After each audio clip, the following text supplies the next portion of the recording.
Hello guys, അപ്പോൾ നമ്മുടെ ഇന്നത്തെ വീഡിയോ എന്ന് പറയുന്നത് എങ്ങനെയാണ് യു എയിൽ നിന്നും ഇന്ത്യയിലോട്ട് ക്യാഷ് അയക്കുന്നത് എന്നതിനെക്കുറിച്ചാണ്. അപ്പോൾ ഞാൻ ഓൾറെഡി 2-3 വീഡിയോയ്ക്കകത്തൊക്കെ ഞാൻ പറഞ്ഞായിരുന്നു. ഞാൻ മെയിനായിട്ട് യൂസ് ചെയ്യുന്ന ആപ്ലിക്കേഷൻ എന്ന് പറയുന്നത് പെയ്റ്റ് ആണ്. പെയ്റ്റ് എന്ന് പറയുന്ന ബാങ്കാണ്. പെയ്റ്റ് എന്ന് പറയുന്ന ബാങ്ക് അക്കൗണ്ട് യൂസ് ചെയ്താണ് ഞാൻ നാട്ടിലോട്ട് ക്യാഷ് അയക്കുന്നത്.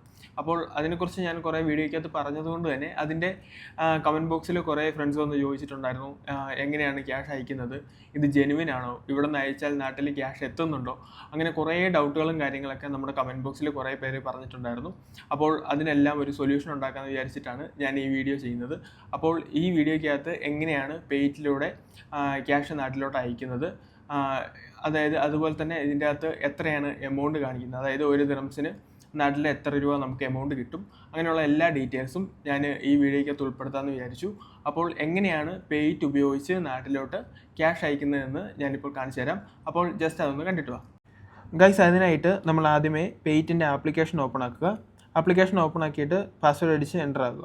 എൻ്റർ ആകുമ്പോൾ നമുക്ക് ഇങ്ങനെ ഒരു ഇൻ്റർഫേസ് ആയിരിക്കും കാണിക്കുന്നത്. ഇതിൻ്റെ അകത്ത് ഈസി ബാങ്ക് ട്രാൻസ്ഫർ ബൈ പെയ്റ്റ് എന്ന് പറയുന്നൊരു ഓപ്ഷൻ കാണും. അതിൻ്റെ തൊട്ടടുത്തൊരു ആരോ ഉണ്ട്. അത് ക്ലിക്ക് ചെയ്യുമ്പോൾ ഇങ്ങനെ ഒരു ഓപ്ഷൻ നമുക്ക് കാണാം.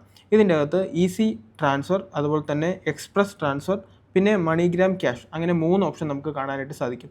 അതിൻ്റെ അകത്ത് തന്നെ നമ്മൾ എത്രയാണ് ട്രാൻസ്ഫർ ചെയ്യുമ്പോഴുള്ള ഫീ എന്നുള്ളതും അവർ മെൻഷൻ ചെയ്തിട്ടുണ്ട്. ഇപ്പോൾ നമ്മൾ ഇതിൻ്റെ അകത്ത് സെലക്ട് ചെയ്യാൻ പോകുന്നത് ഈസി ട്രാൻസ്ഫർ എന്ന് പറയുന്ന ഓപ്ഷനാണ്.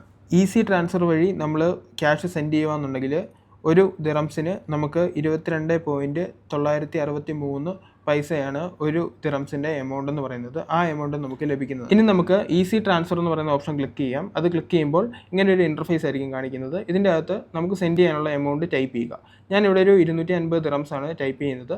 അപ്പോൾ 250 ദിറംസിന് നമുക്ക് ഇന്ത്യൻ മണി പറയുവാണെങ്കിൽ 5740 രൂപ നമുക്ക് ലഭിക്കും.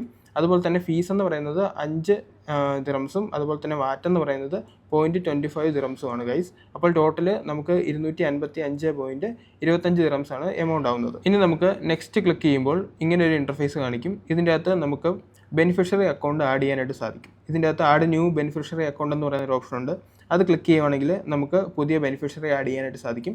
ഞാൻ ഓൾറെഡി എൻ്റെ അക്കൗണ്ട് ബെനിഫിഷ്യറി ആഡ് ചെയ്തിട്ടുണ്ട്. അപ്പോൾ നമ്മൾ ഈ അക്കൗണ്ടിലോട്ടാണ് പേയ്മെൻറ്റ് ആഡ് ചെയ്യാൻ പോകുന്നത്. അപ്പോൾ നമുക്ക് ഈ അക്കൗണ്ട് ക്ലിക്ക് ചെയ്യാം. അക്കൗണ്ടിൽ ക്ലിക്ക് ചെയ്ത് കഴിയുമ്പോൾ നമുക്ക് ഇങ്ങനെ ഒരു ഇൻ്റർഫേസ് ആയിരിക്കും കാണാനായിട്ട് സാധിക്കുന്നത്. ഇതിൻ്റെ അകത്ത് കൺഫേം ട്രാൻസ്ഫർ കൊടുത്ത് നമ്മുടെ പിൻ നമ്പർ എൻ്റർ ചെയ്യുക. നമ്മുടെ പിൻ നമ്പർ എൻ്റർ ചെയ്ത് കഴിയുമ്പോൾ ഇത് ജസ്റ്റ് ഒന്ന് ലോഡാവും. അതിനുശേഷം ഇങ്ങനെ ഒരു ഇൻ്റർഫേസ് ആയിരിക്കും നമുക്ക് വരുന്നത്. ഇതിൻ്റെ അകത്ത് 2-3 ഓപ്ഷൻ നമുക്ക് കാണാനായിട്ട് സാധിക്കും. ട്രാൻസ്ഫർ ഇൻ പ്രോഗ്രസ് ബൈ പെയ്റ്റ് എന്ന് പറയുന്ന ഓപ്ഷൻ ഉണ്ട്. അതാണ് നമുക്കിപ്പോൾ സ്റ്റാറ്റസ് ആയിട്ട് കാണിക്കുന്നത്. നമ്മളിപ്പോൾ ഇതിൽ നിന്നും എക്സിറ്റായി നമ്മുടെ ടെക്സ്റ്റ് മെസ്സേജിൽ നോക്കുകയാണെങ്കിൽ നമ്മുടെ ട്രാൻസ്ഫർ റിക്വസ്റ്റ് പോയതായിട്ട് നമുക്ക് കാണാനായിട്ട് സാധിക്കും. അതിൻ്റെ അകത്ത് നമ്മുടെ എമൗണ്ടും കാണിക്കും. കുറച്ച് നേരത്തിന് ശേഷം നമ്മൾ വീണ്ടും വന്ന് ഇത് ചെക്ക് ചെയ്യുക. പെയ്റ്റ് ഓപ്പൺ ആക്കുമ്പോൾ നമുക്ക് ഇങ്ങനെ ഒരു ഇൻ്റർഫേസ് ഉണ്ട്. ഇത് ക്ലിക്ക് ചെയ്യുമ്പോൾ നമ്മുടെ ട്രാൻസ്ഫർ പ്രോസസ്സിങ് നമുക്ക് കാണാനായിട്ട് സാധിക്കും. പക്ഷേ നമ്മുടെ പേയ്മെൻറ്റ് ഇപ്പോൾ തന്നെ ആയിട്ടുണ്ട്. നമ്മൾ വീണ്ടും നമ്മുടെ ടെക്സ്റ്റ് മെസ്സേജ് ഓപ്പൺ ആക്കുകയാണെങ്കിൽ അതിൻ്റെ അകത്ത് സക്സസ്ഫുള്ളി ട്രാൻസ്ഫേർഡ് യുവർ എമൗണ്ട്, അതായത് 250 ദിറംസ് നമുക്കിവിടെ കാണാനായിട്ട് സാധിക്കും. ഏകദേശം 45 മിനിറ്റ് എടുത്തു ഗൈസ്. അതായത് യു എയിൽ നിന്നും ഇന്ത്യയിലോട്ട് മണി ട്രാൻസ്ഫർ ചെയ്യാനായിട്ട്. ഞാൻ 10:30-ക്കാണ് മണി ട്രാൻസ്ഫർ ചെയ്യാനായിട്ട് തുടങ്ങിയത്. 11:15 ആയപ്പോഴാണ് മണി ട്രാൻസ്ഫർ ആയി കിട്ടിയത്.